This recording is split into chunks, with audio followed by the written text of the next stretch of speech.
this video, I want to share with you 7 ways to remain stagnant in middle management and never get promoted to the top. I frame it this way because our brains are better at finding problems and solutions, and this approach is called inversion thinking, where you solve problems in reverse. So for example, instead of asking how to be a great leader, you ask how to be a terrible leader, and then you list all the ways to become a terrible leader and then do the exact opposite.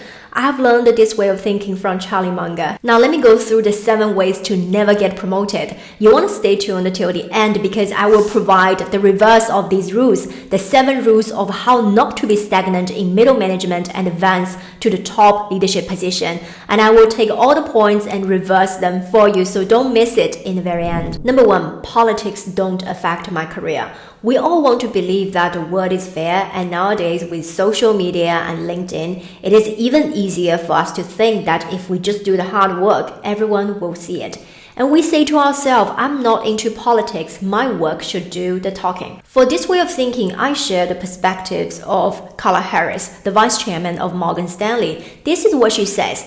Don't let your work talk for you. Work does not talk. Because it's people who talk, and we need to talk about work, and we need others to talk about it as well. But when I say talk about our work, I do not mean just talk about what you do and how busy you are. It is actually about explaining how your work is making a difference in your organization, why it's important, and why the other people should care about your work. The myth that politics don't affect your job performance or your career advancement actually came from CEO bios and leadership advice.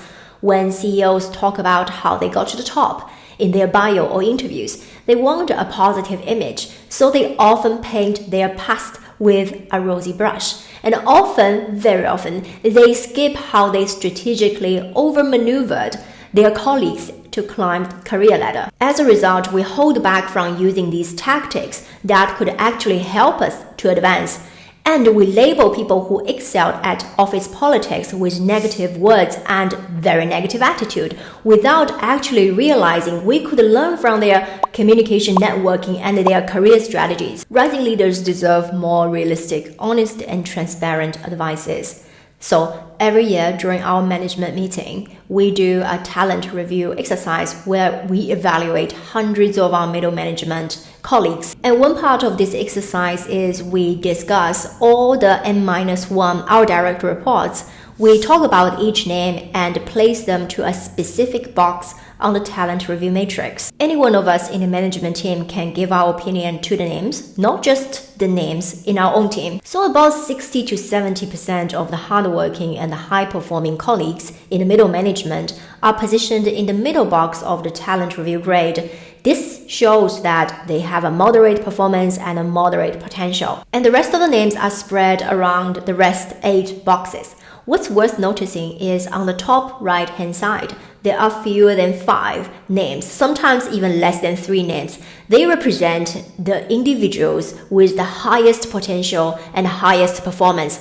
We in the management team have to justify, even debate or fight for the candidates we sponsor to be there. These are the ones who will get the next promotion to the executive team, and the company will invest in them.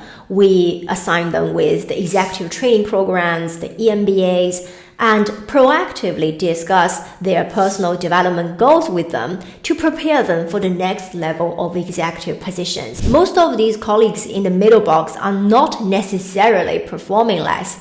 They certainly haven't worked any less harder than those on the top right-hand side who are considered to be ready for the next executive promotion. So how did they get there on the top right-hand side?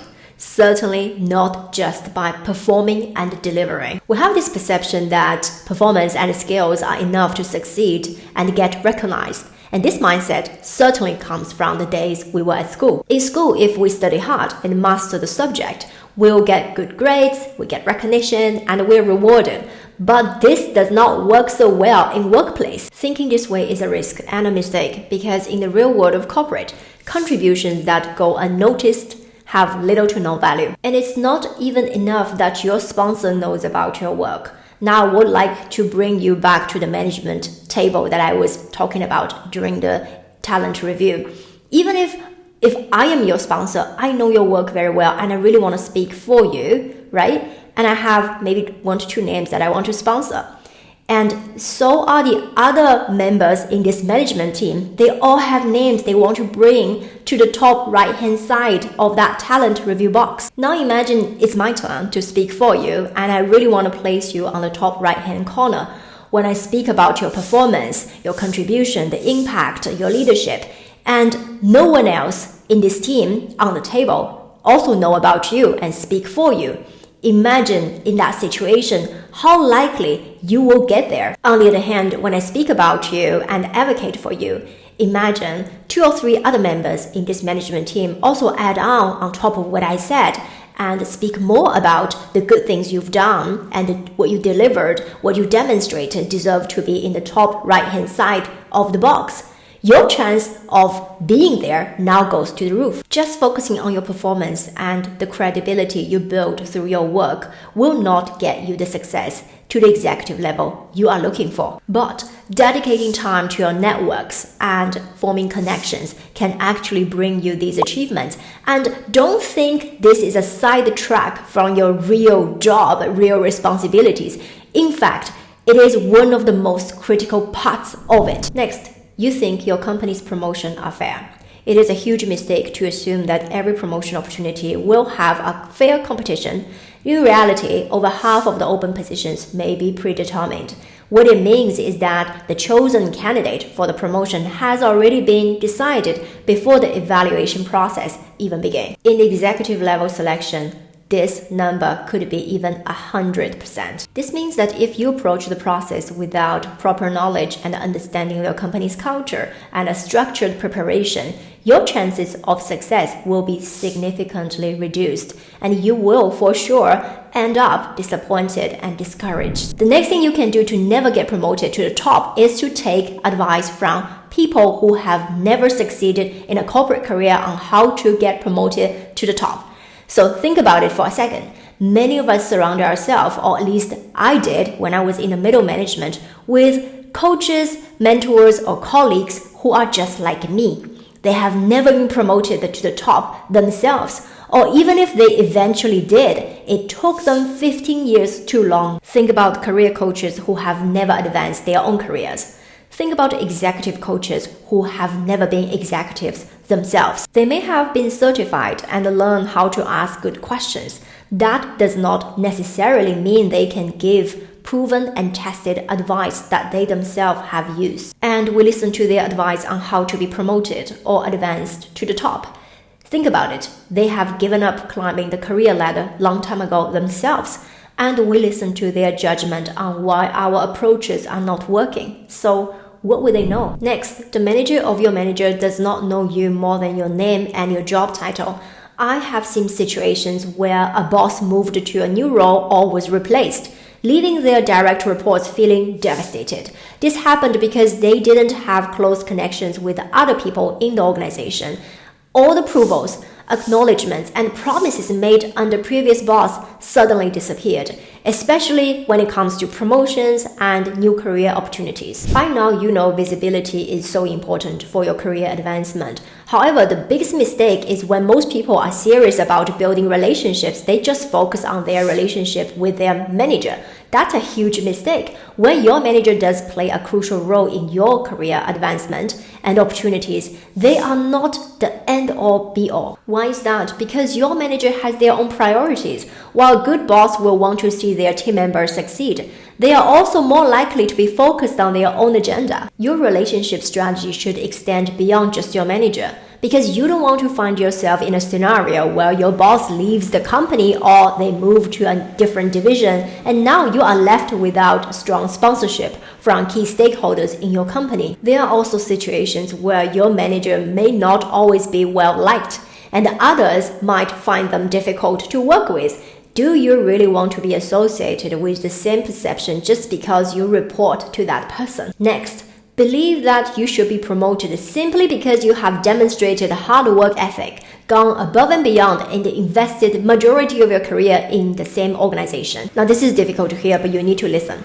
Adding more years to your life does not automatically make you wise. Growth and wisdom are not guaranteed with more experience or more years in the organization alone. The next, work hard and do more of the same. You probably have the desire to do more, but the question is, are you doing more of the same? When it comes to your career growth, what you need is something different, something better, and something more strategic. Here is what it looks like. You never turn off after working hours, and you respond at any time of the day or week. And you believe that you have to work long hours, arrive early, stay late, even work weekends to prove your worth.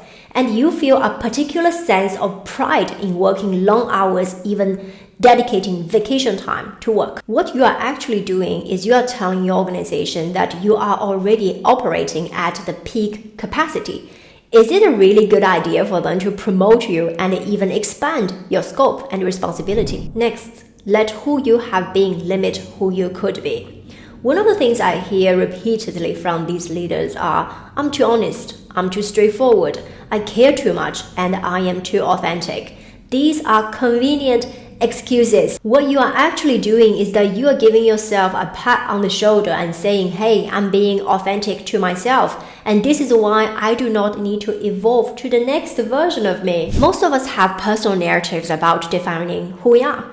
Consciously or unconsciously, then we allow these stories and images of ourselves that we paint for ourselves to guide us in this ever-changing situation.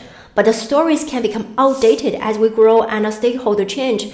So sometimes it is a must and it is necessary to upgrade these stories dramatically or even throw them out and start from scratch. Like the Harvard psychologist Dr. Daniel Gilbert said, human beings are works in progress that mistakenly think they are finished. The person you are right now is as transient, as fleeting, and as temporary as all the people you have ever been. Yes, you do have to believe your story, but also embrace how it changes over time, according to what you need to do and what you want to do. Try out new stories about yourself and keep updating them just like you do with your smartphones. The biggest mistake most people make is they start their leadership identity with a clear sense of who they were and who they are. But this can be a great recipe to stay stuck in the past, because you are being authentic to the current version of yourself that is keeping you stuck at where you are right now. Instead, you want to be authentic to your future self.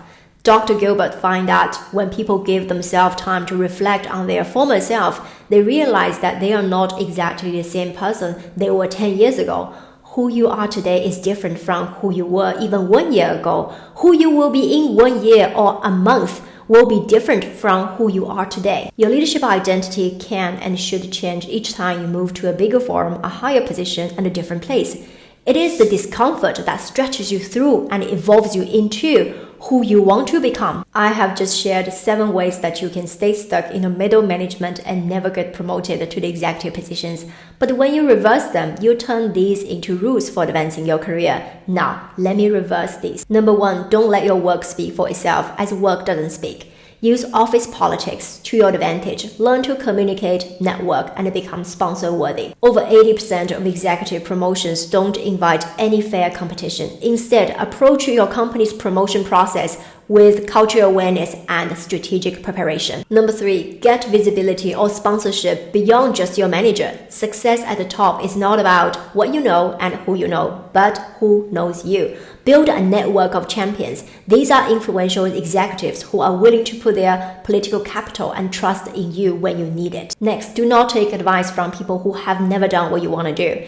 Get mentorship from those who have put their own words into action. They not only have succeeded in applying their advice, but also they are willing to and are capable of teaching others how to do it. Next, know when to turn off and turn on. Long hours, arriving early, stay late, and working during the weekends may not only fail to prove your worth, but also giving a signal to your organization that you are already operating at peak capacity and you are not able to expand your scope and responsibilities. And work harder on yourself than on your job. Adding more years to your organization does not guarantee promotion. Growth is not guaranteed with just experience alone. Next, be authentic to your future self. Your story evolves over time. Your leadership identity should change with each move to a bigger scope or higher position. Try new narratives about yourself and keep updating them just like you do with your smartphone. And this is how exactly you can evolve yourself into who you want to become. Now, if you're serious about advancing your career to the senior executive level this year,